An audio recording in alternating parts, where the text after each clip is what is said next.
Bonjour, je suis heureux de vous retrouver dans ce nouveau format pour parler avec vous de l'éclipse de lune qui aura lieu ce lundi 25 mars à 8 heures du matin.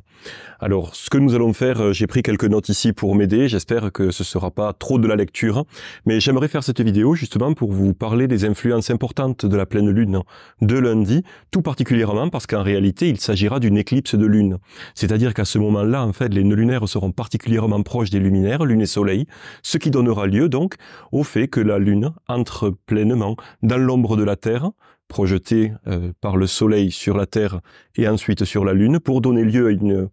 éclipse de lune, en fait, qui sera en plus visible, malgré le fait qu'il s'agisse d'une éclipse pénombrale, elle sera visible entre 6h30 et 7h du matin en Europe. Donc, qu'est-ce qui est important, en fait, à retenir sur une pleine lune et a fortiori sur une éclipse de lune? Eh bien, c'est qu'en réalité, il s'agit de la fin du cycle lunaire croissant. C'est pour cette raison que les pleines lunes sont généralement associées à la fin, à l'achèvement. La pleine lune, c'est le moment idéal pour faire une pause, regarder derrière soi et célébrer vos réalisations, ce que vous avez accompli jusqu'à présent, pour arrêter finalement de courir toujours après plus, afin de déjà se satisfaire de ce que l'on a d'une part, et puis d'autre part également de tirer des conclusions pour savoir ce à quoi vous désirez mettre un terme, par exemple. Quel chapitre de votre vie ou quelles activités vous souhaitez achever en profitant de la phase lunaire décroissante qui va démarrer à partir de cette pleine lune, pour ensuite pouvoir faire de la place, libérer un espace dans votre existence, pour ensuite pouvoir accueillir dans 15 jours la prochaine nouvelle lune qui marquera à nouveau le cycle lunaire croissant. Donc, qu'est-ce qu'il faut regarder lorsqu'on a une pleine lune ou même une nouvelle lune, un cycle lunaire important, c'est de savoir dans quels signes vont se trouver les luminaires. Alors, vous savez que moi je travaille en astrologie sidérale, c'est-à-dire dans l'astrologie conforme à la réalité astronomique observable. Si vous voulez plus d'infos, vous retrouverez d'ailleurs toutes les différences entre l'astrologie tropicale, utilisée par beaucoup d'astrologues en France, et l'astrologie sidérale que je pratique, et c'est de cette astrologie que je vais vous parler dans cette vidéo. Alors, ce qu'il faut savoir, c'est que lundi, au moment de cette pleine lune donc, lorsque la lune et le soleil seront opposés dans le ciel, parce qu'en fait c'est ça une pleine lune, c'est une opposition, c'est un aspect dissonant, un transit dissonant, qui apporte donc des tensions, et c'est pour cette raison d'ailleurs que les pleines lunes sont généralement mal vécues, au travers bien de tensions, de nervosité, de difficultés pour s'endormir, ou même d'une certaine fébrilité. Lundi matin, en réalité, bien, la Lune se trouvera dans le signe de la Vierge, donc toujours en zodiaque sidéral. Et ce signe de la Vierge, eh bien, il va vous parler essentiellement d'un profond besoin d'ordre, de contrôle, voire même de perfection. Donc c'est ce qui est intéressant lorsque la Lune est en Vierge. Généralement, on va pouvoir s'occuper des activités du quotidien, à la maison, mais aussi au travail, pour pouvoir organiser, planifier tout ce qu'il peut y avoir vraiment avec un véritable sens de l'observation, de l'analyse et du détail. Au même moment, puisqu'il s'agit d'une opposition, la Lune se trouvera donc en Vierge,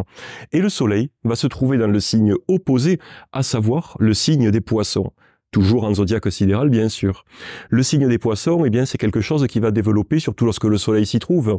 une volonté véritablement orientée et gouvernée, je dirais, par votre sensibilité, par vos ressentis, par le besoin de vous sentir bien, puisque c'est également le lieu d'exaltation de Vénus. Donc, vous avez d'un côté, vous comprenez en fait la tension qui va se jouer au moment de cette pleine lune, avec d'un côté la lune qui vous parle de votre besoin, de votre sensibilité, de votre inconscient. Cette lune va se trouver en Vierge, donc en développant un profond besoin de contrôle, de perfection, de planification, d'organisation, de structuration, avec une approche extrêmement mentale, puisque c'est la Vierge est à la fois le lieu de domicile et d'exaltation de Mercure. A contrario, on va avoir un soleil qui va se trouver en Poisson. Le Poisson est à la fois le lieu d'exil et de chute de Mercure. Donc, on va passer d'une approche pragmatique, puisque c'est un signe de terre, la Vierge, gouvernée par Mercure, à une approche extrêmement sensible,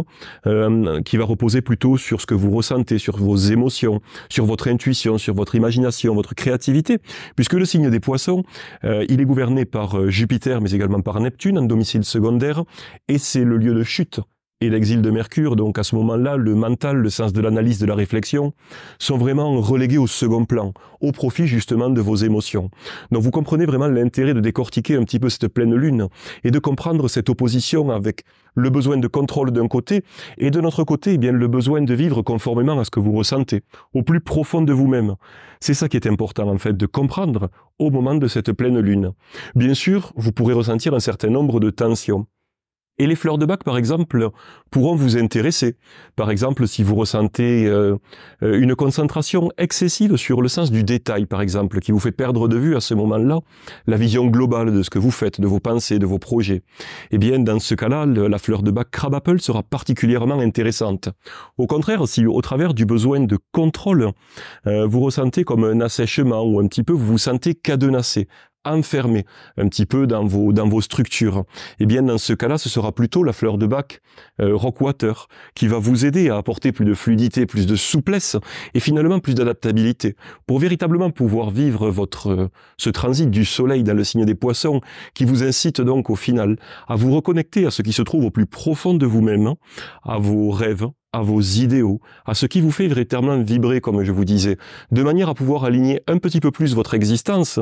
et véritablement, eh bien, pouvoir connaître la joie, l'épanouissement et la réalisation. Bien sûr, il est important de savoir également dans quelle maison de votre thème astral se trouvera la Lune à ce moment-là. C'est particulièrement important parce que les maisons astrologiques du thème vous indiquent différents champs d'expérience, différents domaines de votre vie. Eh bien, le fait de savoir dans quelle maison va transiter la Lune à ce moment-là, donc lundi matin aux alentours des 8 heures, heure de Paris, va vous permettre de savoir dans quel domaine précis de votre vie vous allez pouvoir utiliser ces influences de fin, d'achèvement, associées à la pleine Lune, mais également vous allez pouvoir mieux comprendre dans quel domaine de votre vie vous allez vous sentir tiraillé, à la fois entre le besoin de contrôle d'un côté et le besoin eh bien, de suivre ce que votre intuition, ce que vos sentiments et ce que vos émotions vous dictent. Donc pour en savoir plus sur cette méthode pour réaliser vos transits, vous trouverez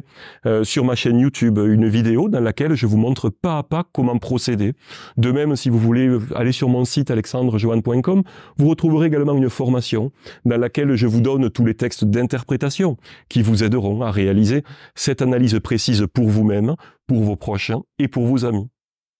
Et pour éventuellement même vos clients. J'espère que ce format vous a plu, n'hésitez pas à me le dire dans les commentaires, de même que les interprétations et la manière dont vous ressentez cette pleine lune. Et puis si ce format un petit peu plus proche en vidéo vous plaît, eh bien on essayera d'en faire de nouveau, notamment pour la rétrogradation de Mercure, la semaine prochaine. Je vous dis à très bientôt, bye.